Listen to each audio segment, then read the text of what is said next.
नमस्कार। कॉकरोच जनता पार्टी का जो प्रोटेस्ट है, अब वो केवल कॉकरोच जनता पार्टी का प्रोटेस्ट नहीं रह गया है।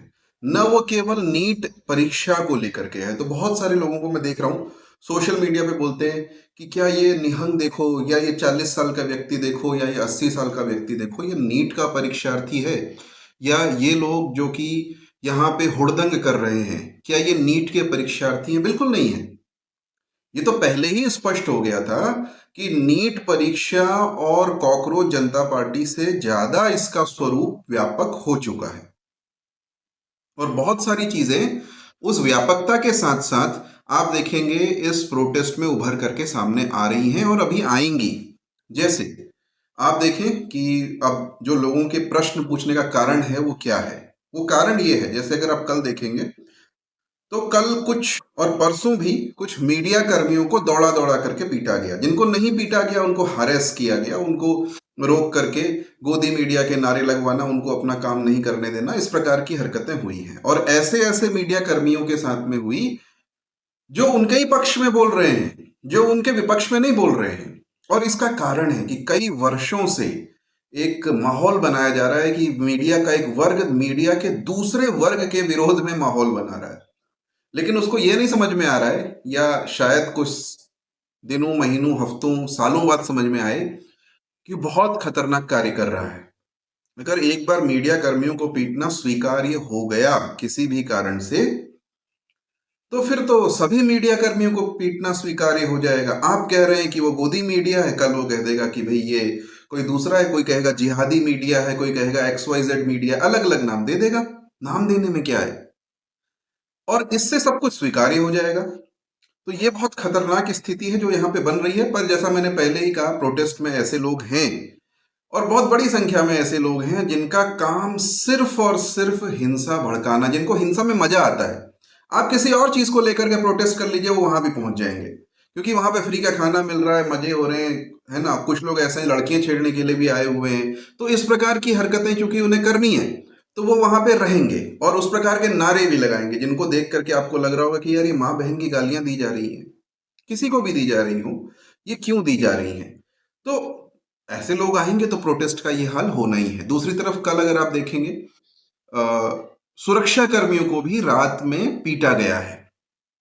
जो RAF के लोग थे, लोगों ने लाठियां छीन ली, उनको पीटा। तो इस प्रकार की हरकतें मेरे विचार में, और आप भी जानते हैं, नीट के छात्र नहीं कर रहे हैं।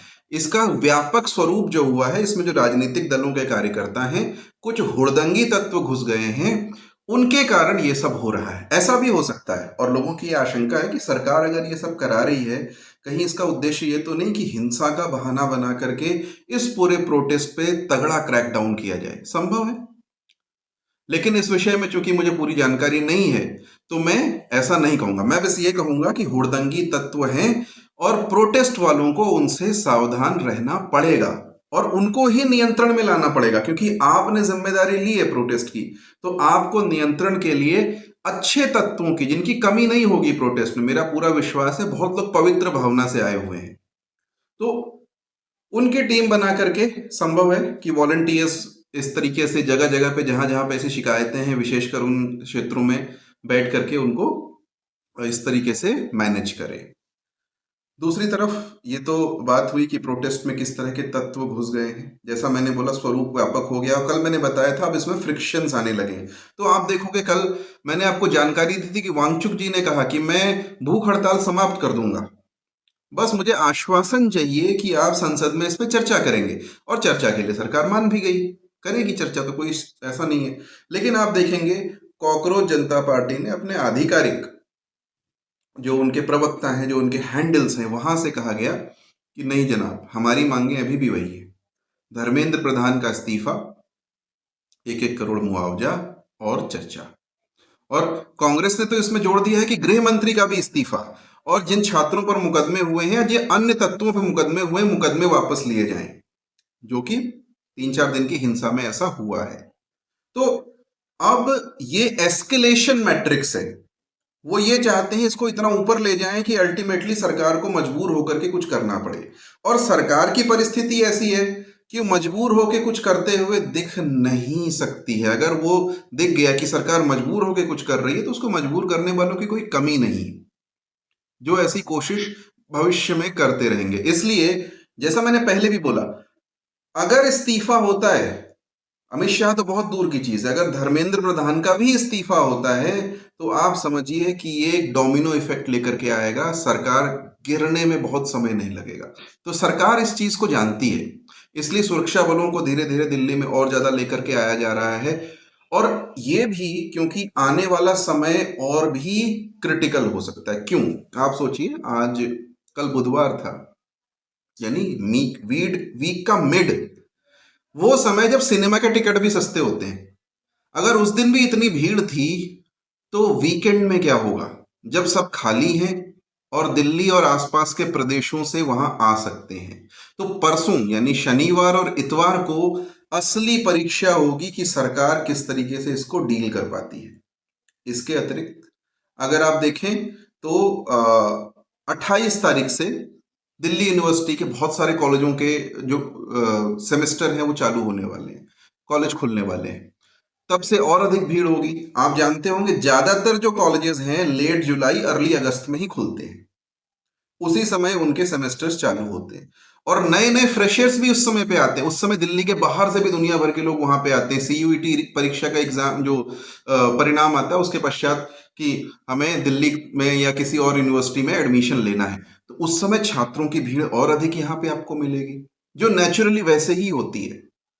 जो अभी आपको छात्रों की संख्या दिख रही है, इसकी 4-5 गुना छात्रों की संख्या अगले 2 हफ्तों के अंदर आपको दिल्ली में दिखने वाली है। और ये चीज अगर सरकार के संज्ञान में है, तो सरकार हलकान होना लाजमी है, सरकार परेशान होगी। 15 अगस्त भी आने वाला है जैसा मैंने बोला, और फिर वही पंजाब से जत्था लेकर के लोग कब निकल पड़े कुछ पता नहीं है। विभिन्न प्रकार के लोग आ रहे हैं। मराठा आंदोलन वाले जरांगे साहब आ गए, बजरंग पुनिया आ गए। तो ये सब ऐसे लोग हैं जिन्होंने पहले दिल्ली में इस तरह के प्रदर्शन किए हैं या अपने अपने क्षेत्रों में ऐसे प्रदर्शन किए हैं। और इससे याद आया मुझे कि मुंबई में भी प्रदर्शन हो रहा है, पटना में कल प्रदर्शन हुआ है जहां छात्रों पर वाटर कैनन वगैरह लगाई गई है। तो ऐसा बहुत सारी जगहों पे अब ये धीरे धीरे फैल रहा है। छोटे छोटे जो नगर है ना, वहां तक ये चीजें फैलनी अब शुरू हो चुकी हैं। तो सरकार को अब सोचना पड़ेगा कि किस प्रकार से इसको आप कंट्रोल करेंगे, नियंत्रित करेंगे। इस बीच प्रधानमंत्री जी ने ट्वीट किया था, घोषणा की कि हम छात्र हमारे लिए सबसे अधिक महत्वपूर्ण हैं, इससे अधिक कुछ महत्वपूर्ण नहीं है, इसलिए पूरी पेपर लीक की हम जांच कराएंगे, दोषियों को सजा देंगे वगैरह वगैरह, जो जो वो कह सकते थे ट्वीट में उन्होंने कह दिया। इसका मतलब है कि अब पहली बार प्रधानमंत्री ने इस पे कुछ बोला है इतने दिनों के बाद। तो इसका मतलब है कि धीरे धीरे जो प्रेशर है वो बिल्डअप होने लगा है, वहां तक पहुंचने लगा है। ये पहली कमजोरी दिखी है आपको सरकार की। अगर प्रधानमंत्री ने ट्वीट किया है तो ये पहली कमजोरी है। आप समझ लीजिए शेर के मुंह में खून लग गया है और अब और ज्यादा प्रेशर बनाया जाएगा। अब आप लाठी चार्ज भी करेंगे तो सेलिब्रिटीज वहां पे आने शुरू हो गए हैं, जो विभिन्न पिक्चरों में होते हैं या अलग अलग जो क्षेत्र के गणमान्य लोग होते हैं कि नहीं ये बर्बरतापूर्ण है, ऐसा नहीं करना चाहिए, इस तरह की बातें भी वहां पे हो रही है। तो ये बहुत ही क्रिटिकल फेज में पहुंच रहा है। हालांकि बात वही है कि कितने लंबे समय तक ये प्रदर्शन चालू रह सकता है। आप देखेंगे किसानों का प्रदर्शन काफी लंबे समय तक रहा, उसके पश्चात सरकार ने वो बिल वापस लिए। ठीक है, तो क्या ये भी अगले 30 दिन, 40 दिन, 50 दिन रह सकता है? अगर रह गया तो निश्चित रूप से आप देखेंगे, और मुझे लगता है ये नहीं, इसमें शामिल अन्य भी जो अलग अलग इंटरेस्ट ग्रुप हैं वो आएंगे, प्रदर्शन करेंगे। और जो मुझे लगता है कि आने वाला समय अगस्त और सितंबर का बहुत क्रिटिकल सरकार के लिए होने वाला है। ये वो भी समय है जब तेल की कीमतें भी बढ़ेंगी। तो जो आप कह सकते हो ना कि परेशानियां हैं आम जनता की, एक तो कंगाली उसमें आटा गीला होने वाली स्थिति है कि परेशान तो है, प्रदर्शन भी चल रहा है, उसमें अगर तेल की कीमतें बढ़ गई तो एक और मुद्दा मिल गया कि अब ये भी हो रहा है। तो मुद्दे अब धीरे-धीरे जुड़ते चले जा रहे हैं और ये हर आंदोलन के साथ में होता है। शुरुआत में उसका सोशल बेस छोटा होता है, धीरे-धीरे उसका सोशल बेस बड़ा होता चला जाता है। अब इस आंदोलन का सोशल बेस बढ़ रहा है। अब आप ये नहीं कह सकते कि केवल ये व्यक्ति या ये पार्टी या ये इंटरेस्ट ग्रुप इस आंदोलन में है। धीरे-धीरे इसमें बहुत सारे लोग जुड़ते चले जा रहे हैं और इसलिए खतरे की घंटी अब सरकार के लिए बज रही है। तो देखते हैं कोई अपडेट अगर ऐसा होगा जो मुझे महत्वपूर्ण लगेगा, किसी चीज़ की एनालिसिस करनी होगी तो मैं ज़रूर आपके सामने दोबारा आऊँगा। नमस्कार।